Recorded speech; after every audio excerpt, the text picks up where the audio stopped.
Hi hello नमस्कार, मी काजल तुमचं मनापासून स्वागत करत आहे आपल्या नवीन एका व्हिडिओमध्ये. बघू शकता ही एक साडी आपल्याला ब्लाऊज स्टिचिंगसाठी आलेली आहे.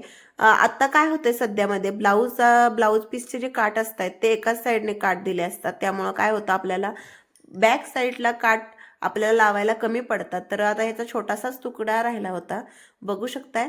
तर अशा पद्धतीने त्याच्या छोट्या तुकड्याचा वापर करून खूप सुंदर अशा प्रकारची आपली लेस लावून डिझाईन तयार झालेली आहे. बघू शकता अशा पद्धतीने हा आपला ब्लाऊज तयार झालाय. कटोरी ब्लाऊज आहे 34 साईजचा. बघू अशा पद्धतीने तयार झालेला आहे. एकदम छोट्याशा तुकड्यापासून खूप सुंदर आपल्याला डिझाईन याच्यापासून तयार होते. डिझाईन कशी झाली आहे कमेंट करून सांगा. व्हिडिओ आवडला व्हिडिओला लाईक शेअर सबस्क्राईब करा. त्याचबरोबर व्हिडिओ पाहिल्याबद्दल तुम्हाला सगळ्या ताईंचे आभार. चला तर मग पटकन सबस्क्राईब करा.